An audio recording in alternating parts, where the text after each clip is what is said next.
kebersamaan. Subtema 3, bersyukur atas keberagaman pembelajaran 3. Sebelumnya kamu telah belajar tentang permainan bakia. Menarik bukan? Kamu tentunya senang dapat mencobanya. Permainan tradisional lainnya yang cukup menarik adalah engklek. Tahukah kamu permainan ini? Ayo kita coba bersama. Nah, ini adalah gambar permainan engklek.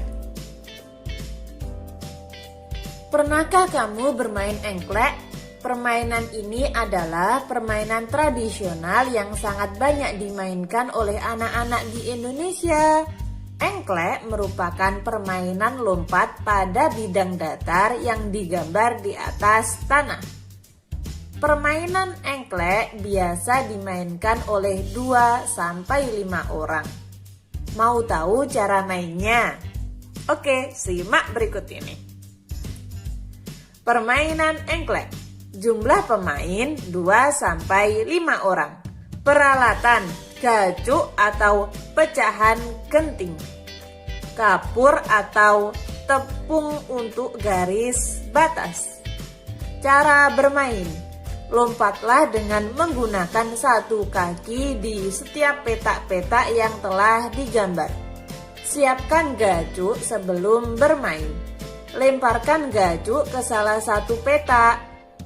Petak yang ada gacuknya tidak boleh diinjak atau ditempati oleh setiap pemain. Lompatlah ke petak berikutnya dengan satu kaki mengelilingi petak-petak yang ada. Pilihlah sebuah petak yang dijadikan sawah setelah menyelesaikan satu putaran.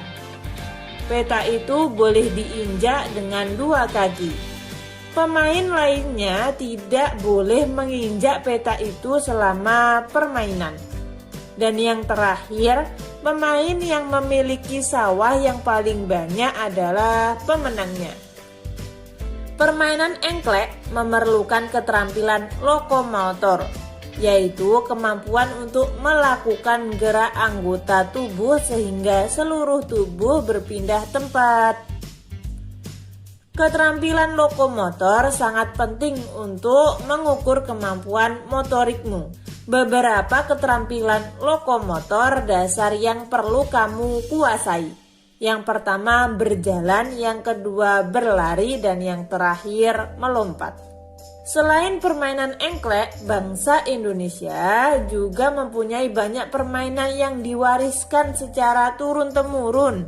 Mari kita cari tahu lebih lanjut tentang budaya Fahumbo, batu atau lompat batu yang biasa dilakukan oleh masyarakat Nias. Fahumbo batu, silahkan kalian baca.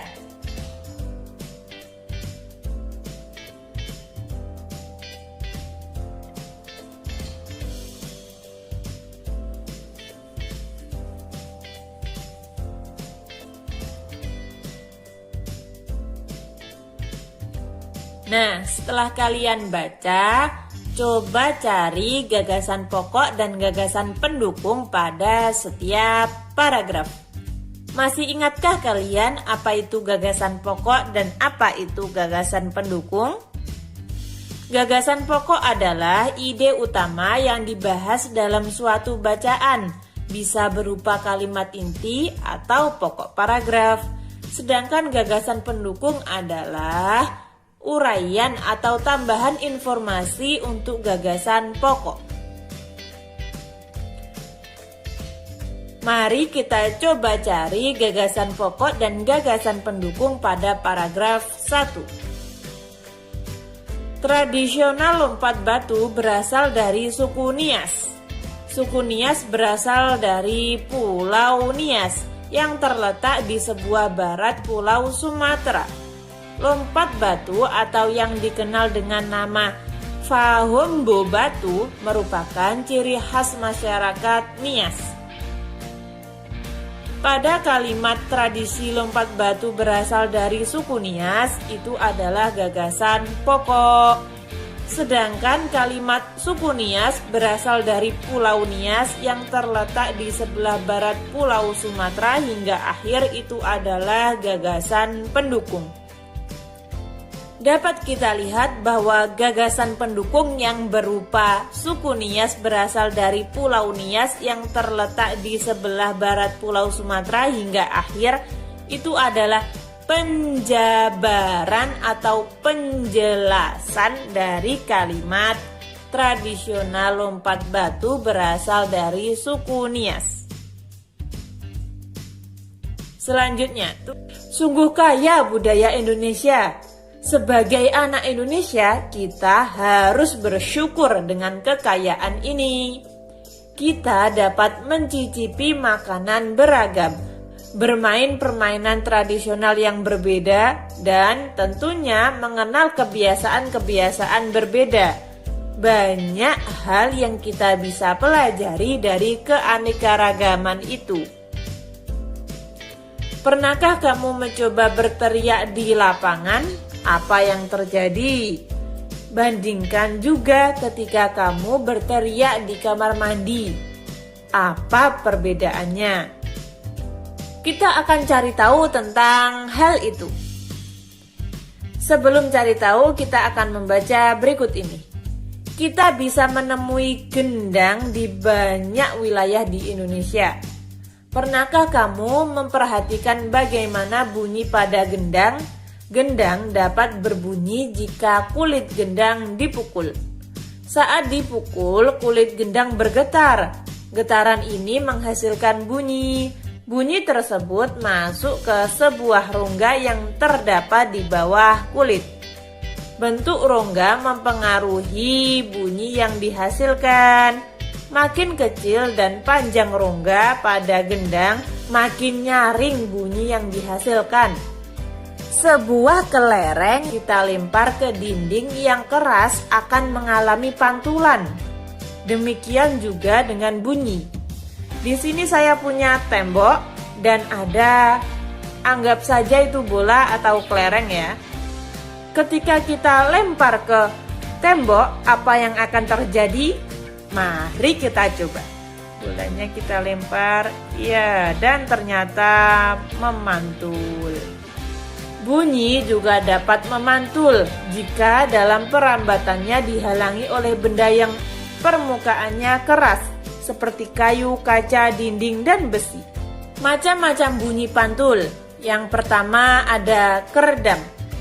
Gaung atau keredam terjadi karena bunyi dipantulkan oleh dinding yang jaraknya tidak jauh dari sumber bunyi. Hal itu menyebabkan datangnya bunyi pantul bersamaan bunyi asli yang belum selesai terucapkan. Akibatnya bunyi pantul mengganggu bunyi asli sehingga suara yang terdengar tidak jelas. Sedangkan gema terjadi karena bunyi dipantulkan oleh dinding yang jaraknya jauh dari sumber bunyi. Hal itu menyebabkan datangnya bunyi pantul setelah bunyi asli selesai terucapkan. Jadi, bunyi pantul yang terdengar lengkap sesudah bunyi asli. Gema sering terjadi di gua-gua, lembah-lembah, dan bukit-bukit yang jaraknya jauh serta permukaan yang keras dan rapat. Selain itu, gema juga dapat dipergunakan untuk mengukur kedalaman jurang atau gua. Perbedaan. Dari bacaan tadi dapat kita simpulkan perbedaan antara gaung dan gema. Gaung biasanya terjadi di ruangan yang sempit, sedangkan gema biasanya terjadi di ruangan yang luas. Gaung bunyi pantul yang terdengar bersamaan dengan bunyi aslinya. Sedangkan gema bunyi pantul yang terdengar beberapa saat setelah bunyi aslinya. Gimana, udah paham? Selain dapat dipantulkan, bunyi juga dapat diserap. Benda-benda yang dapat menyerap bunyi adalah benda yang permukaannya lunak. Benda yang demikian disebut peredam bunyi. Misalnya karpet, mahogoni, kertas, kain, busa, dan wol. Benda-benda tersebut dapat digunakan untuk mencegah terjadinya gaung atau kerdam. Dinding dan langit-langit gedung pertemuan, studio rekaman, dan gedung bioskop dilapisi dengan bahan-bahan tersebut supaya tidak terjadi gaung.